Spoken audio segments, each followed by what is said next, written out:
لقيت ابني مش قدامي قاعد تطوط في الشارع، ابني دم بنزف من رجليه ومش حاسس بالهواية، وطلع من داره ومن دار طلع والخبزة في ايده. The most important thing that Gaza Lifeline is doing is giving a voice for the Palestinian people living in Gaza, saying what they are facing, what are the difficulties they are dealing with in each day. يعني احنا دائما هذه الافكار تراودنا، في لحظه ممكن نكون احنا اشلاء. The radio itself played a vital role in that because in the times of the interruption of the connections, the interruptions of the internet, there is no electricity. The radio was the only tool for people to know what is happening around them. There are many families who are displaced from the north to the south, and they have other relatives in other areas. So the only way to know their news, to know what is happening with them, is from the radio. ولما سألناكي مين تحبي تسمعي صوته داخل قطاع غزة، اخترتي جارتك أم أسعد. اشمعنى؟ اشتقت لها، كتير ناس والله عزيزة علي اشتقت لهم، بس هي عشانها بالشمال أنا ما بقدر أسمع صوتها أتواصل معها. لو سمعتي صوتها هتكملي بكاء ولا هتبتسمي يا أستاذة براءة؟ مش عارفة. طيب يبقى نسمع صوتها ورحب بيه الست أم أسعد. أهلا بيكي. ألو. كيف حالك يا روحي؟ براءة كيف حالك؟ مشتاقة لك. ردي علي كيف حالك؟ حبيبتي مشتاقة لك، كيف انت؟ مشتاقة لك كثير، مشتاقة يا ولاد. It is very hard to deal with such an overwhelming stories on daily basis.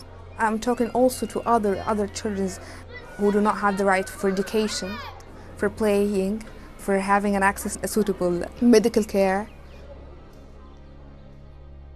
يعني وين ما تروح نفايات حواليك وقرف، يعني الواحد مش عارف وين بده يروح، حتى الليل ما بنعرفش ننام ومن كتر ما نضلنا نحك في حالنا، مش معروفة شو اللي بياكل فينا يعني، ولا في صابون ولا في مواد تنظيف يعني نتحمم ننظف حالنا.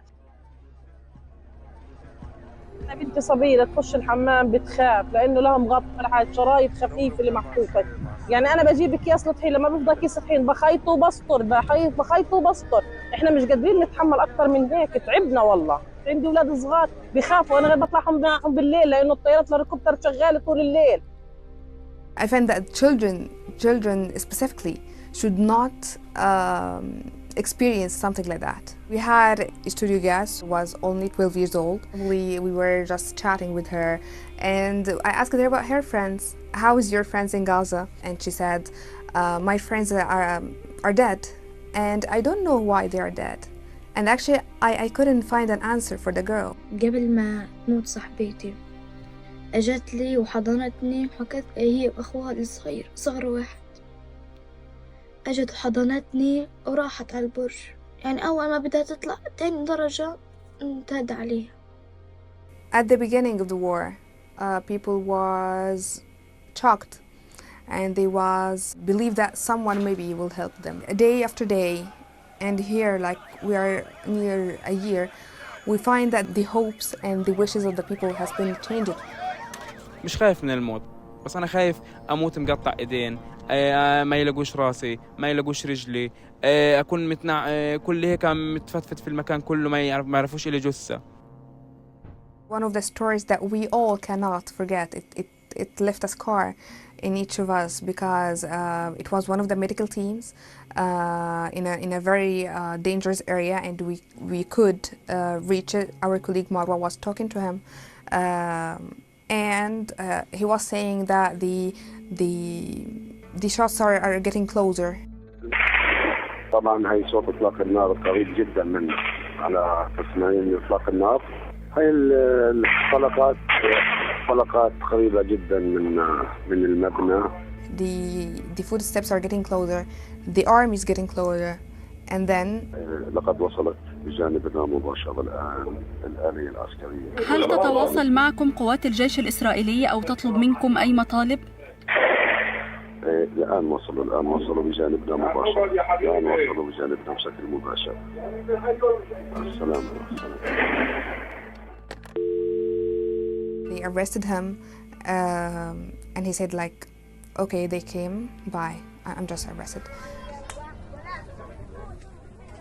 There are also inspirational stories, such as the fashion designer who made new clothes for the children out of old fabrics and anything that she could use to make the clothes for the children.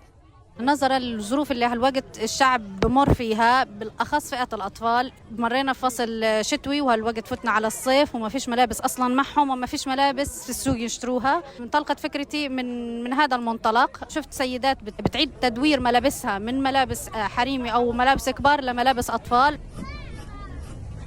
And the children was really happy with the new clothes made for them out of nothing, because they lost all their belongings in the displacement. So it was really one of the very touching stories that we had.